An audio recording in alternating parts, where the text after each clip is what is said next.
قبل ما نبدأ بالكلام نبدأ بالسلام. السلام عليكم ورحمة الله وبركاته أعزائي المشاهدين وأهلا بيكم. النهاردة هديكم تمرينات ناس طلبتها مني، تمرينات الكتف الجانبي والخلفي والأمامي، وهشرح لكم ده في هذا الفيديو.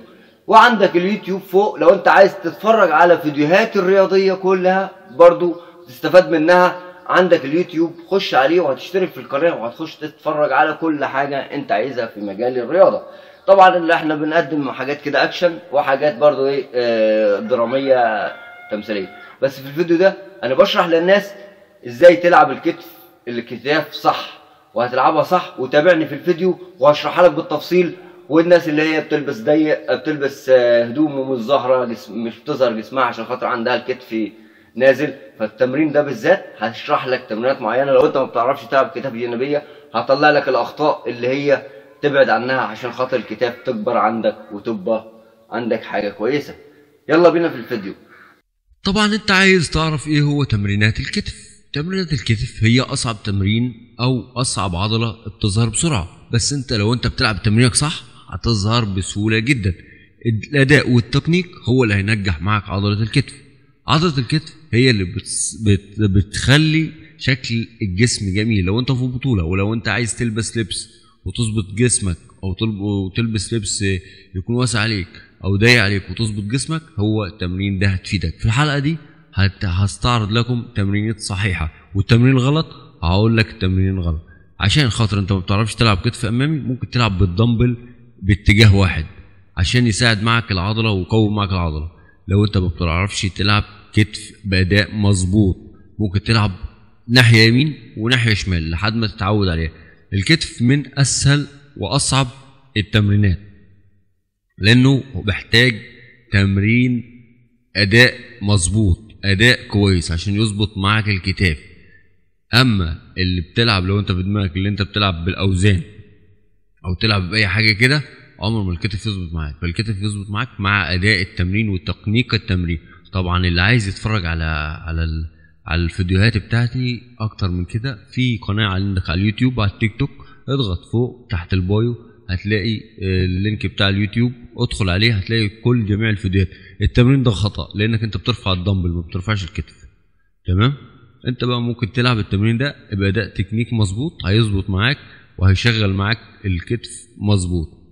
اما التمرينات اللي انت عارفها تمرين اي كلام ده تمرين خطأ. العب التمرين ده من احسن تمارين للكتف الامامي، بيشغل معاك الكتف الامامي.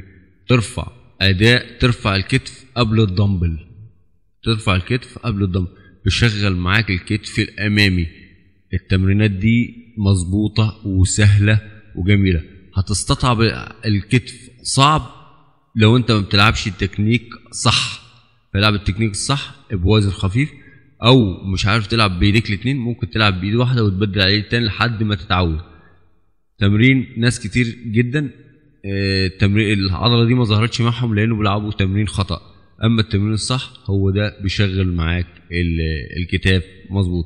تمرين الكتف الامامي برضو لازم يكون تاني الكوع مش فرد الكوع. في ناس بتفرد الكوع للاخر كده وده بيبوظ عنده الكتف. ده تمرين الاتجاه رايح جاي، ده برضو بيشغل معاك الكتف الامامي، ومن احسن تمرينات برضو في الكتاف الاماميه.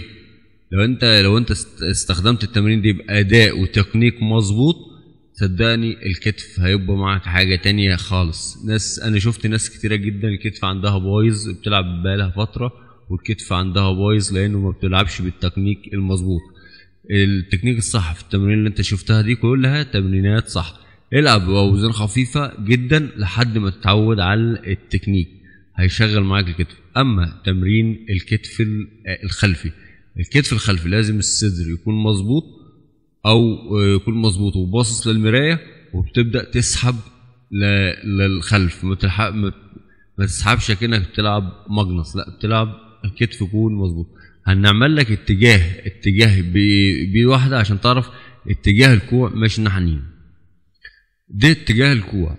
ده تمرينات هتساعد معاك وهتنجحك وهتظبط معاك الجسم وهتخليك تلبس هدوم، والهدوم هتبقى لايقه عليك في التمرينات الصحيحه. ناس كتير بتقول يا ده الكتاف ديت ناس باخد لها حقن عشان الكتف يكبر معها. لا، الناس دي بتلعب بتكنيك مظبوط عشان الكتف يطلع معاه مظبوط. التمرينات اللي انت شفتها قدامك دي من التمرينات السهلة جدا والصعبة جدا. سهلة بتلعب غلط، صعبة بتلعب تكنيك سهلة بتلعب تكنيك مظبوط، صعبة بتلعب غلط، صعبة بتلعب غلط، سهلة هتلعب صح.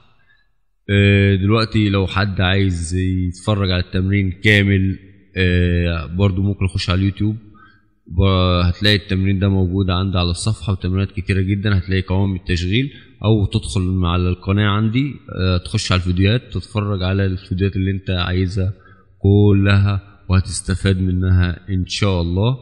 وشكرا ليك لو انت كملت الفيديو لحد الاخر، شكرا ليك. ولو كملت الفيديو لحد الاخر ما تنساش تعمل لنا متابعة او اشتراك، وعشان خاطر ندي لك كل حاجة صحيحة ومظبوطة. والسلام عليكم ورحمة الله وبركاته.